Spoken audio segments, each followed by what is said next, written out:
Deshaun Watson versus Lamar Jackson. And this is the type of game that you've gotten Deshaun Watson for.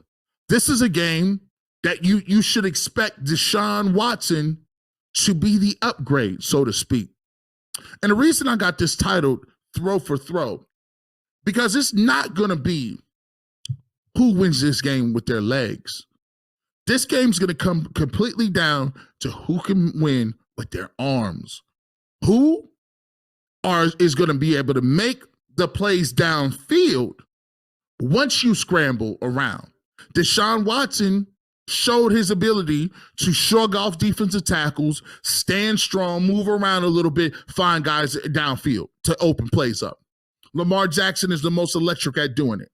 He's a more athletic version of Watson. Heck, he might be more athletic than Michael Vick.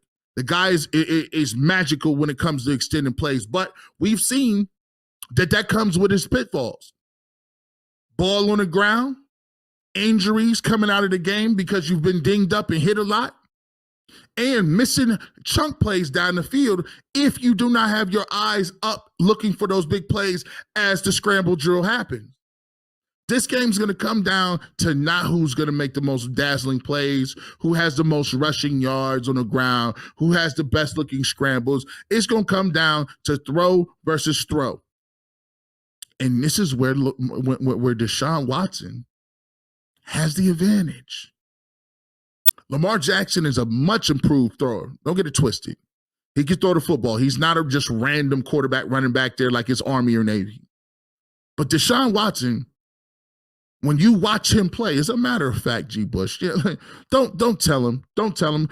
Listen, in this industry, you know what they say. You say you don't tell him nothing. So you don't tell him anything. You got to show him.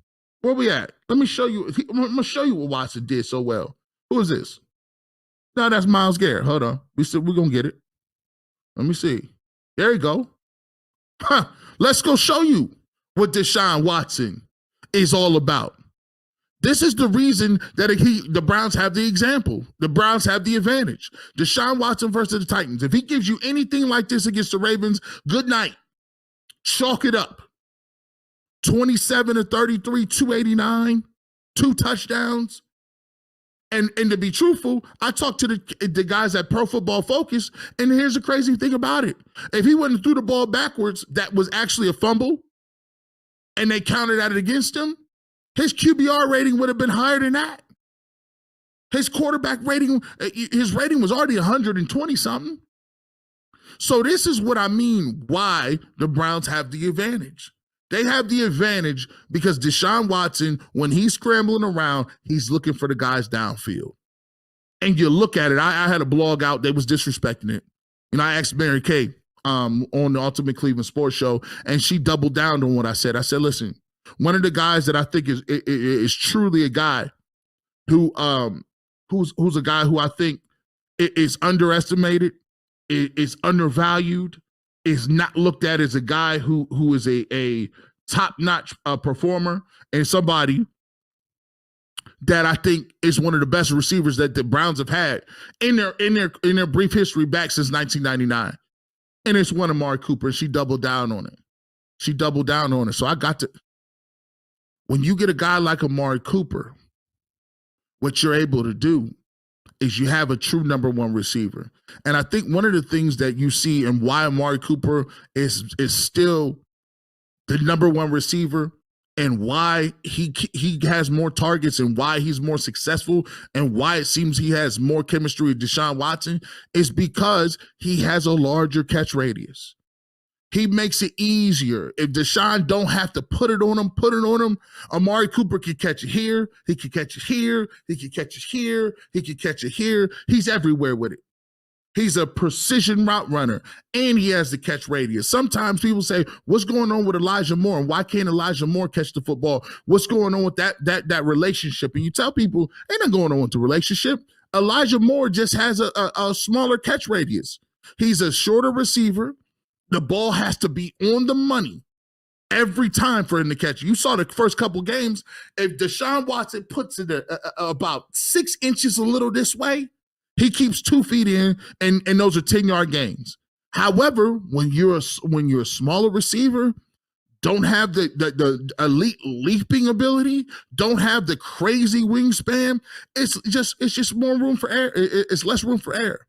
So when you got a guy like Amari Cooper right now, who should have had way more than 116 yards because they robbed us, smooth criminal robbed us out of what we were supposed to get done on that. He was not out of bounds. We all know that. 305 people in here, hit that like button for me. Hit that like button for me. But here's what it's going to come down to. In this game, you're going to see versions and levels to this, as I like to say. There's levels to this. Them precision passes on those deep outs and deep comebacks. Deshaun Watson going to hit those. Them precision passes where it's a receiver or it's a linebacker here. You got to throw it over the outstretched linebacker, put it in a hole right in front of the safety. We're going to hit those. And those plays, guys like Lamar Jackson might pull it down. Say, I'm going to just do it. I'm going to need to do it myself. I'm going to need to do it myself. And I always say this, look at the frustration that the Cleveland Browns have been causing people. Joe Burrow, frustrated. Hey, we lost to the Steelers and they got 12 points. 12 points we gave up to the Steelers. They didn't even they had negative yards in the second half. And in this dominant performance, right? They had 78 yards during the game. That's crazy. Come on now. 78 yards during the game is ridiculous. So when I look at this game, it will come down to Watson versus Jackson. I know it's kind of quiet out there, all quiet on the Western Front. It's a lot of people out here that don't want to say what the Cleveland Browns have been doing. Oh, Deshaun Watson played good this week. You know, they be counting on the fact that they don't got to talk about us or whatever the case may be. Oh, they will talk about us after this game. Because if the Cleveland Browns come out here and shut down Lamar Jackson, they got a whole bye week to think about what we can do. And we'll talk about the 49ers when the 49ers get here. But other than that, I'll take Watson over Jackson. What do you say? Put it in the comment section.